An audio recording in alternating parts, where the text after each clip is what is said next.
Hello friends, we know that language is the medium of to convey message to next person.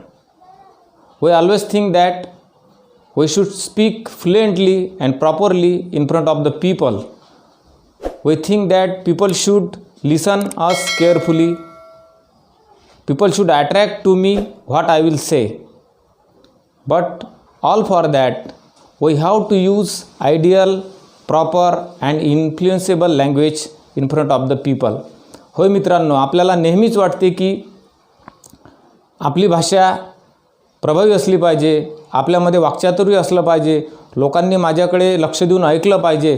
परंतु त्याकरिता आपल्याला गरज आहे ती आपले शब्द किंवा आपली लँग्वेज आपली भाषा योग्य व आदर्श असायला पाहिजे, प्रभावकारी असायला पाहिजे. आज आपल्या ऑक्झिलरी व्हर्ब सिरीजमध्ये आपण जे सहाय्यकारी क्रियापद बघणार आहोत ते अत्यंत महत्त्वाचे सहाय्यकारी क्रियापद आहे की ज्याच्यामुळे वाक्यात प्रभाव निर्माण होतो आणि ते सहाय्यकारी क्रियापद आहे मस्ट. या today we are gonna to discuss with you not only the use of must but also the daily use sentences related to may and might. होय मित्रांनो, आज आपण बघणार आहोत मस्टचे विविध उपयोग. वेगवेगळ्या प्रकारे वेगवेगळ्या अर्थाने मस्टचा उपयोग कसा होतो व्यवहारांमध्ये. त्याच प्रकारे मागील व्हिडिओ जो आपण बघितला आहे मे अँड माईटचा, त्यावर आधारित डेली यूज सेंटेन्सेससुद्धा बघणार आहोत. Okay, this is Shyam Pathak and you are watching our YouTube channel inspire with Shyam, lighten the darkness yourself. And now if you are watching first time our videos, don't forget to subscribe and share our channel. Okay friends, now we have to move our today's topic. Our today's auxiliary verb is must. must आपला आजचा सहाय्यकारी क्रियापद आपण बघणार आहोत. mustचा अर्थ होतो एखादी क्रिया किंवा घटना करावीच लागेल या अर्थाने. जी घटना किंवा क्रिया व्हायची आहे ती करावीच लागेल या अर्थाने. जसे की लिहावेच लागेल, नियोजन करावेच लागेल, चर्चा करावीच लागेल, मुकाबला करावाच लागेल या अर्थाने. याचे आपण सूत्र बघूया. Yes subject must plus V1 क्रियापदाचे पहिले रूपाने कॉम्प्लिमेंट्स. एकदम सोप्या प्रकारचे सूत्र आहे. आता आपण याचा व्यवहारात कशा प्रकारे मस्टचं काय महत्त्व आहे बघूया. की यायला च पाहिजे. आपल्या बोलीभाषेनुसार जेव्हा च लागतो तेव्हा वाक्याला किती प्रभाव निर्माण होतो बघूया. एक आपण सोपं वाक्य घेऊया. आपल्याकडे कुणी आलं तर तो परत जाताना आपण त्यांना म्हणतो की तुम्ही नक्की याल, पुन्हा तुम्ही याल. किंवा एखाद्याला म्हणतो की तू आमच्या घरी येशील, काही कार्यक्रम आहे तर तू येशील, यू विल कम या अर्थाने बघूया. यू विल कम, तू येशील. हेच वाक्य आपण असंही म्हणू शकतो, यू हॅव टू कम, तुला यायला पाहिजे. पुन्हा याच अर्थाने यू शूड कम, हे सुद्धा यायला पाहिजे या अर्थानेच आहे. यू आउट टू कम याचा अर्थसुद्धा तेच आहे की तू यायला पाहिजे. परंतु जेव्हा आपण हे वापरू की यू मस्ट कम, याचा अर्थ होतो की तू यायलाच पाहिजे. तर अशा प्रकारे मस्ट हे आपल्या भाषेमध्ये आपल्या वाक्यामध्ये एक प्रभाव निर्माण करतो की ती क्रिया व्हायलाच पाहिजे. चला तर मग आपण याचं उदाहरण बघूया.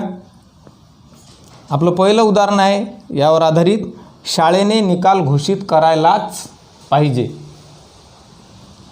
याचं इंग्रजीमध्ये बघूया आपण. School must declare the result. शाळेने निकाल घोषित करायलाच पाहिजे. याचं अपोजिट बघूया. School must not declare the result. शाळेने निकाल घोषित करायलाच नाही पाहिजे. आता या ठिकाणी जे मस्ट नॉट आहे याला आपल्याला म्हणायचं आहे mustn't. School mustn't declare the result. आता आपल्याला व्हर्बल क्वेश्चन तयार करायचा आहे. नेहमीच्या नियमाप्रमाणे सहाय्यकारी क्रियापद अगोदर घ्यायचं आणि सब्जेक्ट नंतर घ्यायचं आहे. Must school declare the result आणि क्वेश्चन मार्क. शाळेने निकाल घोषित करायलाच पाहिजे काय, आणि याचं opposite mustn't school declare the result. शाळेने निकाल घोषित करायलाच नाही पाहिजे काय. तर अशा प्रकारे हे आपण उदाहरण बघितलेलं आहे. पुन्हा एक गोष्ट या ठिकाणी लक्षात घ्यायची आहे की मस्टचे जे वाक्य येतात आपल्या बोलीभाषेमध्ये त्यांचा शेवट बघा कसा येतो. यायलाच पाहिजे, पकडल्याच गेले पाहिजे, पाणी वाचवायलाच पाहिजे, ट्रॅफिकचे नियम पाळायलाच पाहिजे, स्वच्छ ठेवायलाच पाहिजे, असे जे आपल्या बोलीभाषेमध्ये वाक्यांचा शेवट होतो त्यावेळेस मस्ट वापरायचा आहे. हे आपल्यासाठी होमवर्कचे वाक्य आहे. These are sentences for homework to you. You have to make this type 4 and practice yourself in your daily routine. Our first sentence is पाणी यायलाच पाहिजे. आपण बरेच वेळा म्हणतो, नाहीतर पुढील वाक्य असू शकते यावर आधारित. आवर नेक्स्ट सेंटेन्स इज चोर पकडल्याच गेले पाहिजे. नेक्स्ट सेंटेन्स आम्ही पाणी वाचवायलाच पाहिजे. आवर नेक्स्ट सेंटेन्स लोकांनी ट्रॅफिकचे नियम पाळायलाच पाहिजे. And our last sentence is आम्ही आपला परिसर स्वच्छ ठेवायलाच पाहिजे. आपण जर बघितलं तर या सर्वांमध्ये क्रिया व्हायलाच पाहिजे असा यामधला अर्थ आहे. आता आपण बघणार आहोत मस्ट या क्रियापदाची व्यवहारात वेगवेगळ्या अर्थाने कसा हे क्रियापद वापरले जाते. तर या क्रियापदाविषयी माहिती घेताना पहिले आहे की तिन्ही काळामध्ये प्रेझेंट, पास्ट आणि फ्युचर टेन्समध्ये मस्ट हे क्रियापद सारखंच येते. It comes same in present, past and future tense. Subject singular असो की प्लरल असो त्या ठिकाणी सुद्धा मस्ट हे सारखेच येते. जर आपण बघितलं पूर्ण वर्तमान काळात प्रेझेंट परफेक्ट टेन्समध्ये जर बघितलं तर सिंग्युलर असेल तर हॅज हे सहाय्यकारी क्रियापद येते आणि प्लरल जर असेल आय व यू दे तर ह्यावे सहाय्यकारी क्रियापद येते.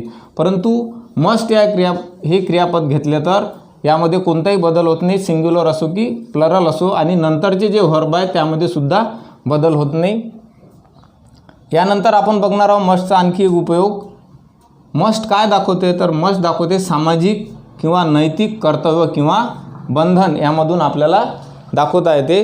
We can show the social or moral obligation by using must.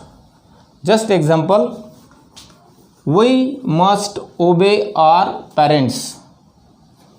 हे एक सामाजिक किंवा नैतिक कर्तव्य बंधन आहे की आपण आपल्या आईवडिलांची आज्ञा पाळायलाच पाहिजे. याचा आपण निगेटिव्ह करू शकतो, we mustn't obey our parents. Our next sentence is yes of course student must be honest. हे सुद्धा एक कर्तव्य आहे, सामाजिक नैतिक बंधन की यस विद्यार्थ्यांनी प्रामाणिक असायलाच पाहिजे. Our next sentence is must everyone earn his bread. या ठिकाणी ब्रेड म्हणजे आपला जो उदरनिर्वाह चालतो त्या अर्थाशी घेतलेला आहे की प्रत्येकाने आपल्या उदरनिर्वाहासाठी काम केलेच पाहिजे का. नंतरचा याचा मस्टचा पुन्हा आणखी उपयोग होतो दृढ निश्चय. Must shows strong determination. Just example, Vedant says that I must pass NEET exam.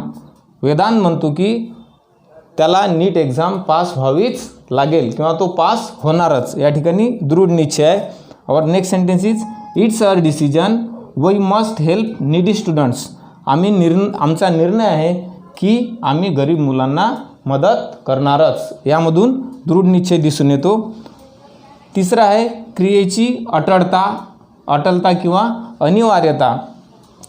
To shows the inevitability or unavoidability of verb और action we use must. The example is the result of sin must be death. वाईट कामांचा किंवा केलेल्या पापाचा शेवट मृत्यूतच होतो. असे जे वाक्य असतात अपरिहार्यता किंवा अनिवार्यता दर्शवणारे त्या ठिकाणी मस्टचा वापर केला जातो. आता आपण बघणार आहोत मे आणि माईट या सहाय्यकारी क्रियापदांशी related daily useful sentences. Let's go. Now we are going to see the daily use sentences related to may and might. In last video we saw auxiliary verb may and might. Now these are related daily use sentences. Then you can use in your daily routine. Our first sentence is this boy may win the first prize. कदाचित हा मुलगा प्रथम पारितोषिक जिंकू शकतो. आता प्रत्येक वाक्याचा आपण निगेटिव्ह करून आपले वाक्य वाढवू सुद्धा शकतो. जसे की धिस बॉय मेंट विन द फर्स्ट प्राइज. कदाचित तो मुलगा फर्स्ट प्राइज जिंकू शकत नाही. याप्रमाणे आपण प्रत्येक वाक्य निगेटिव्ह करू शकतो. त्याचं व्हर्बल क्वेश्चनसुद्धा आपण करू शकतो. Our next sentence is may Aditya go to Chennai today.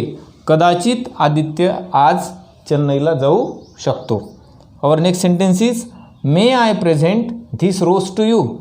कदाचित मी तुला हे फूल देऊ शकतो का. Our next sentence is he may sell his property. कदाचित तो त्याची प्रॉपर्टी त्याची संपत्ती विकू शकतो. And our last sentence related to may is it may rain tonight. कदाचित आज रात्रीला पाऊस येऊ शकतो. Now we are going to see sentences related to might. कदाचितच. He might fail in IIT exam. कदाचितच तो IIT एक्झाममध्ये फेल होऊ शकतो.